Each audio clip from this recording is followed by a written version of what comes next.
Merdeka, merdeka. Beli baju warna biru, dipakai buat malam minggu.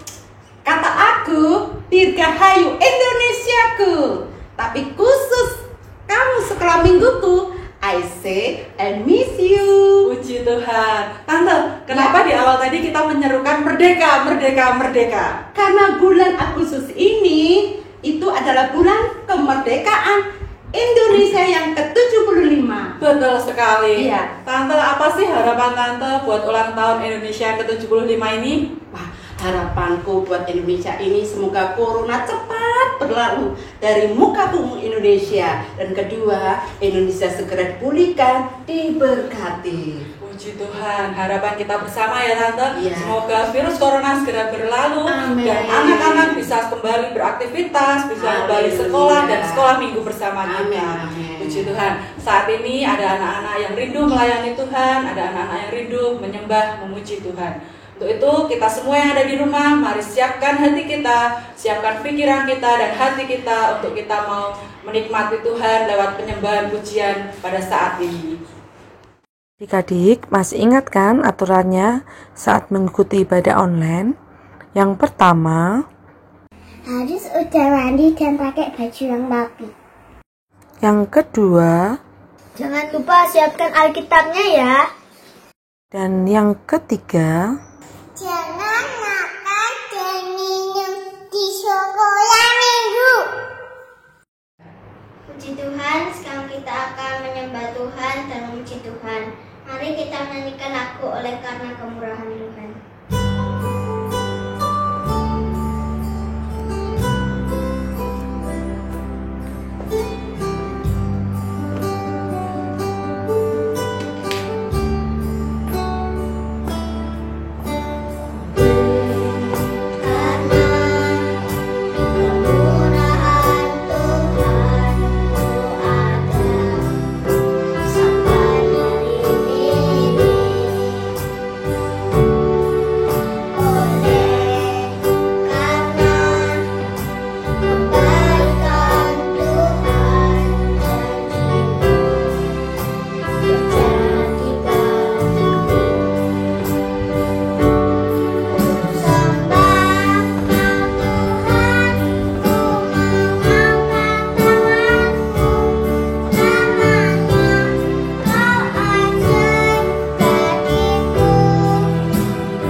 idolaku.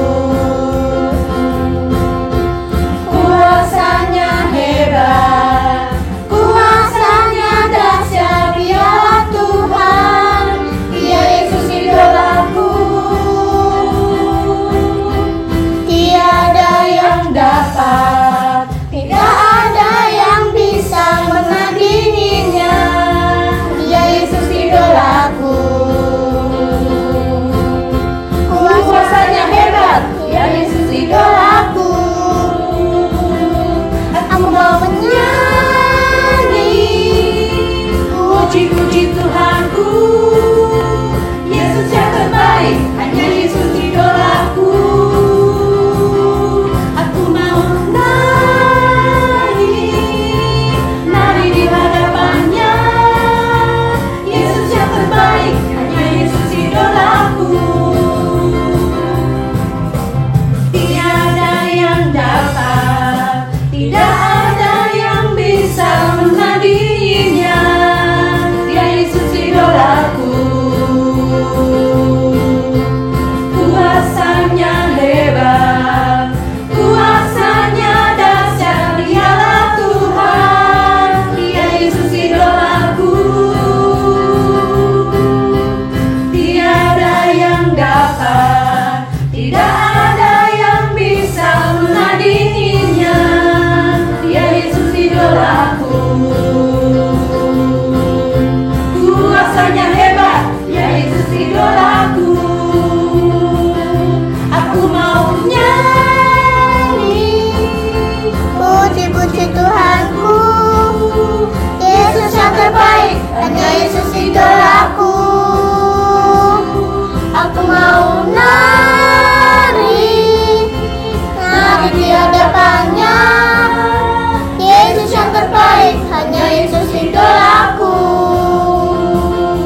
Aku mau nyanyi, puji-puji Tuhanku. Yesus yang terbaik, hanya Yesus idolaku. Aku mau nari di hadapannya. Yesus yang terbaik, hanya Yesus idolaku. Yesus yang terbaik, hanya Yesus idolaku. Yesus yang terbaik, hanya Yesus idolaku. Saatnya kita akan mendengar firman Tuhan. Mari siapkan hati, jiwa, dan pikiran kita untuk kita terima firman Tuhan. Mari kita angkat pujian saat berdoa Tuhan bekerja.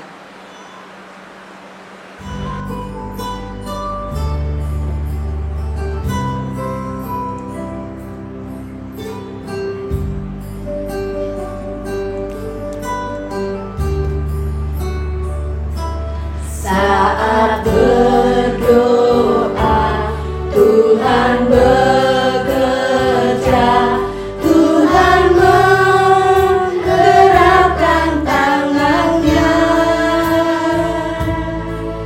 Doa melakukan yang tak mungkin bagiku.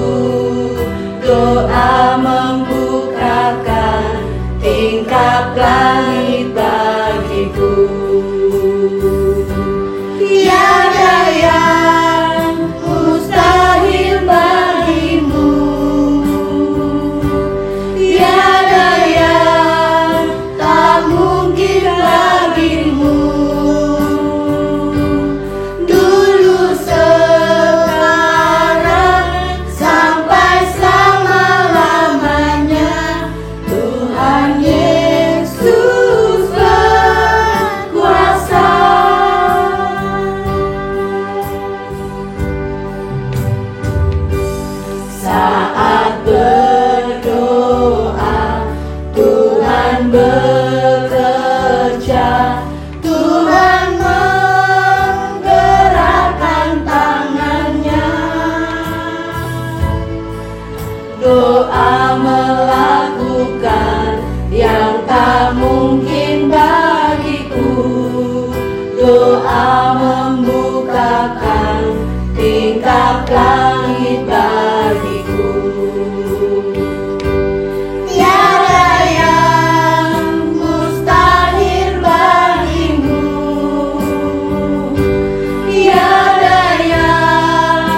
Tuhan Yesus, kami mau mendengar firman Tuhan.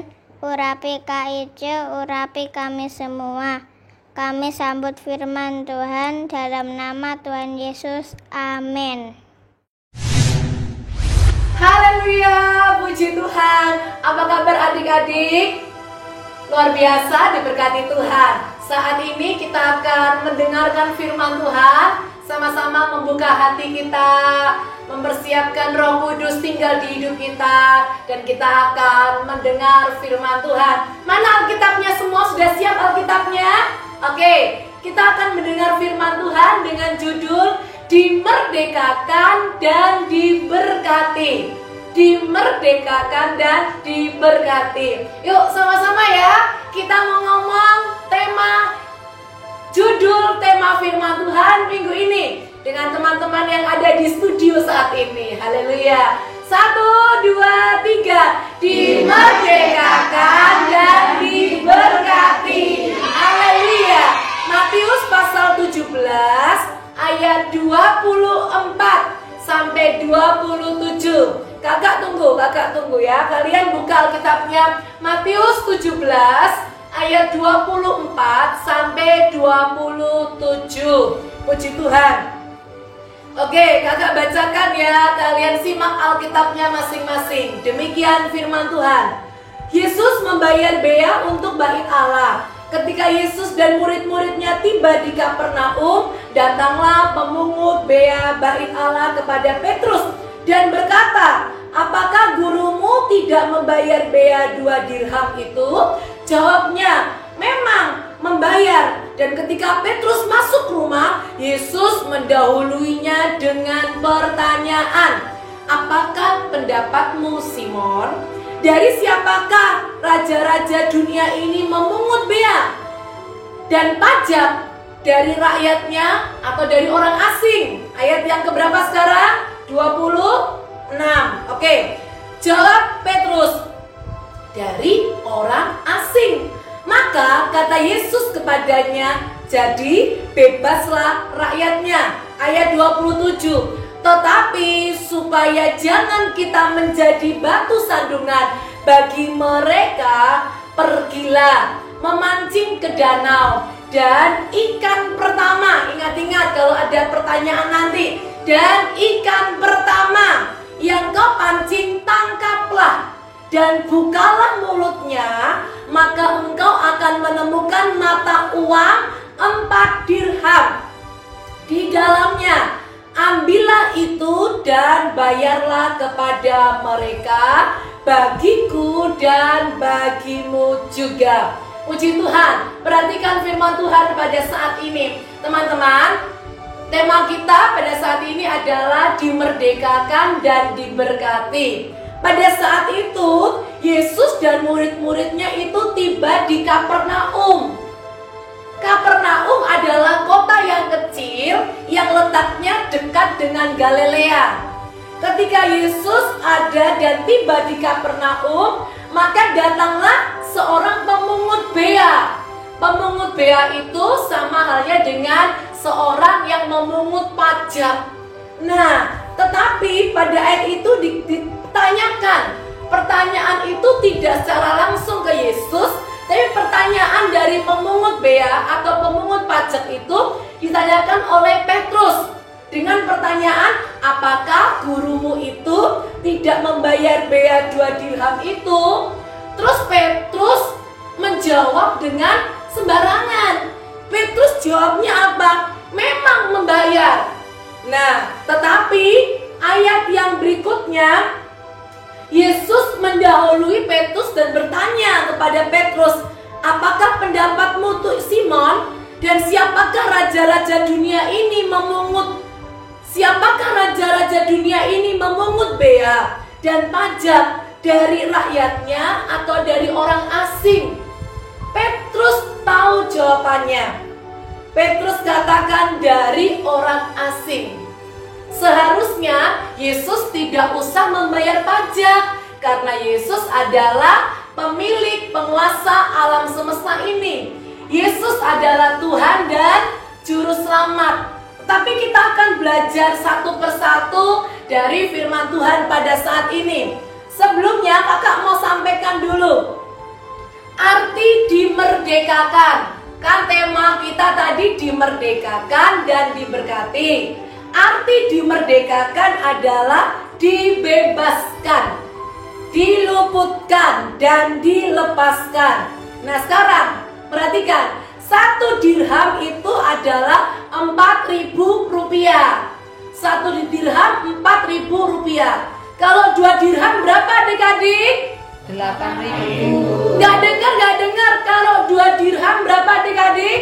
8.000. Nah sekarang kalau 4 dirham, 4 kali 4 kalau 4 dirham berarti berapa? 16.000. Nah adik-adik, pada zaman itu ada 3 jenis pajak yang utama. Tulis ya. Yang pertama adalah pajak kepala. Yang kedua adalah pajak tanah. Yang ketiga adalah pajak bait suci. Setiap orang wajib membayar pajak bait suci. Entah itu dimulai sejak kapan, tapi itu sudah ada dan menjadi kebiasaan sampai sekarang. Nah, kita mau masuk pada bagian yang pertama, latar belakang tentang membayar pajak. Adik-adik kan bingung kan? Loh kenapa kok Yesus gak perlu bayar pajak? Tapi kenapa kok Yesus kok harus bayar pajak? Nah, kita akan belajar latar belakang tentang membayar pajak. Yang pertama, perhatikan, semula bea ini merupakan persembahan untuk pendamaian nyawa. Ayatnya ada dalam Keluaran 38 ayat 25 sampai 26. Tidak jelas sejak kapan bea ini menjadi rutinitas dan bahkan sekarang menjadi kewajiban. Padahal semula bea ini merupakan persembahan untuk pendamaian nyawa. Yang kedua, latar belakang adanya membayar pajak. Persembahan ini sebenarnya hanya dilakukan sekali saja, tapi pada kenyataannya sekarang malah diberlakukan terus. Padahal seharusnya hanya sekali saja. Yang ketiga, latar belakang tentang membayar pajak ini, seharusnya Yesus tidak usah membayar apa teman-teman? Membayar pajak. Yesus sebenarnya tidak perlu bayar pajak. Karena apa? Yesus adalah Tuhan kita, Allah kita. Nanti teman-teman baca ya ayat 25 sampai 26. Yesus kita adalah Raja dunia. Yesus kita adalah Juru Selamat kita. Tetapi kita mau pelajari mengapa Yesus bayar pajak. Nah, di dalam ayat ini kita akan perhatikan ayat yang ke-27a. Ayat yang ke-27a. Tetapi supaya jangan kita menjadi batu sandungan bagi mereka, pergilah memancing ke danau. Wah, Yesus bayar pajak dengan cara yang ajaib loh. Pergilah memancing ke danau, dan ikan pertama yang kau pancing tangkaplah. Bukalah mulut ikan. Nanti di situ engkau akan menemukan ada berapa dirham adik-adik? 4 dirham. Ada 4 dirham. Kita akan belajar. Yesus mengadakan mujizat. Yang pertama, Petrus itu disuruh Tuhan Yesus pergi ke danau. Untuk apa? Mancing ikan. Yesus kan Maha Kuasa. Yesus kan ajaib. Yesus katakan, ikan pertama yang kau temui itu tangkap ya. Ketika tangkap ikan yang pertama itu, buka mulut ikannya. Di situ kalian akan Petrus akan menemukan ada mata uang 4 dirham. Sama dengan Rp16.000 sekarang. Nah, jadi cara Yesus mengadakan mujizat, cara Yesus memerdekakan, cara Yesus memberkati adalah apa? Yesus melakukan dengan hal yang ajaib.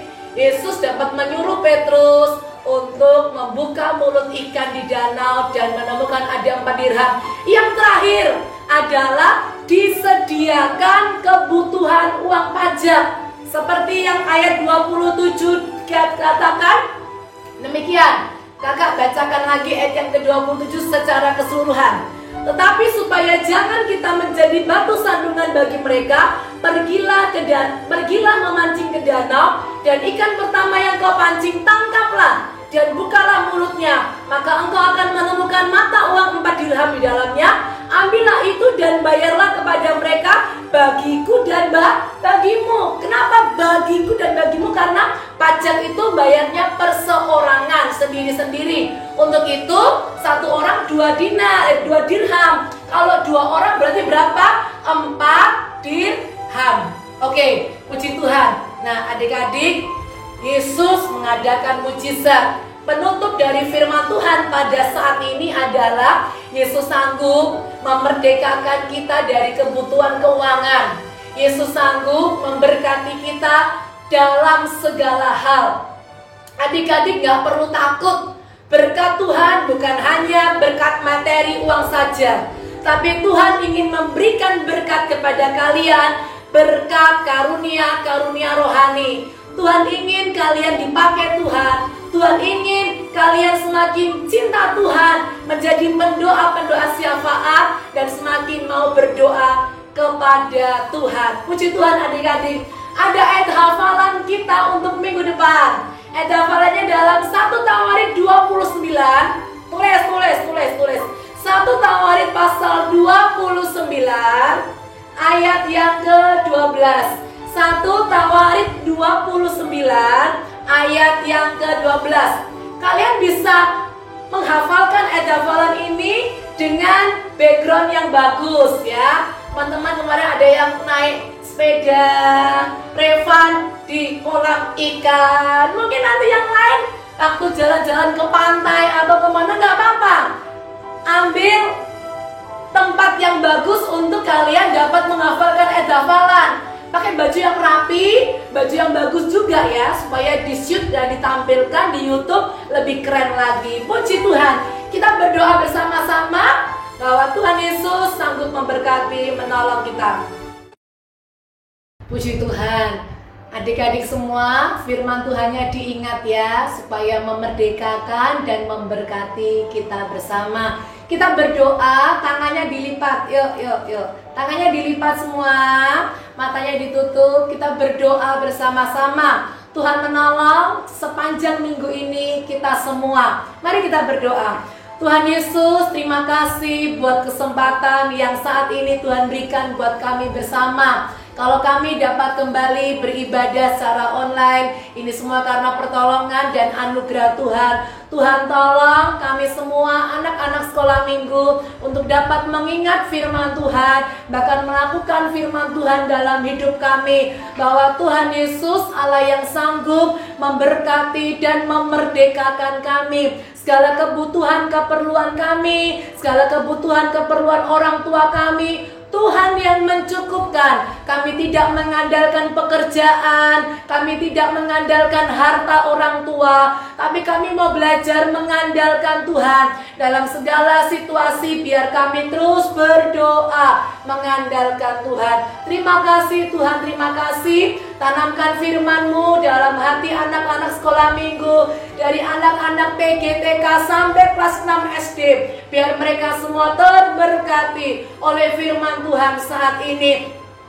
Kami mengucap syukur Tuhan, kami mengucap syukur. Akhir dari ibadah sekolah minggu pada saat ini, turunlah berkat dari Allah Bapa, Allah Putra, Allah Roh Kudus, berkat keselamatan, berkat kekuatan, berkat kemurahan, kasih setia dan pertolongan Tuhan menyertai kita bersama. Diberkati engkau di bangku sekolah, diberkati engkau dalam masa depanmu. Kiranya Tuhan memberkati kedua orang tuamu, kiranya Tuhan memberkati apa yang menjadi usaha orang tuamu, serta kiranya Tuhan memberkati kehidupan rohani yang semakin meningkat, iman yang semakin bertumbuh di hadapan Tuhan.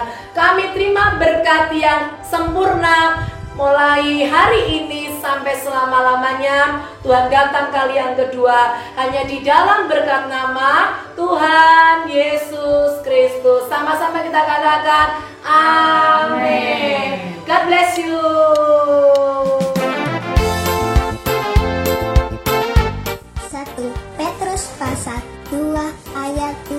24. Ia sendiri telah memikul dosa kita di dalam tubuhnya di kayu salib, supaya kita yang telah mati terhadap dosa hidup untuk kebenaran. Oleh biru-birunya kamu telah sembuh. Amin. 1 Petrus 2 ayat 24, demikian bunyi firman Tuhan.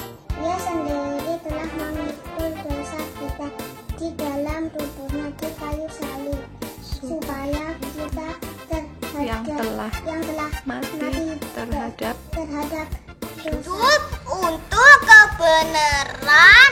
Oleh bilur-bilurnya kamu telah sembuh.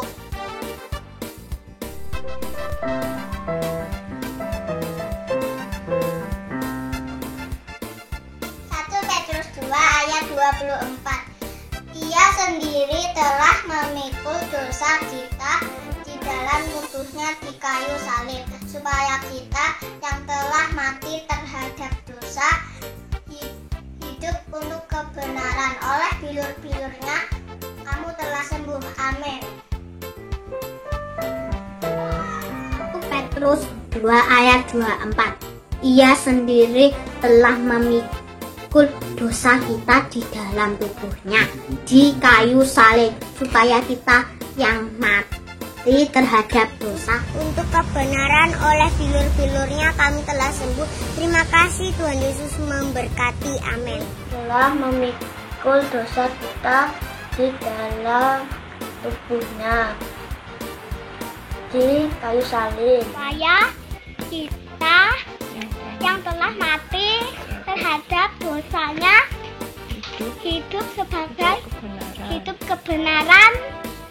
Oleh bilur-bilurnya kamu telah sembuh. Amin.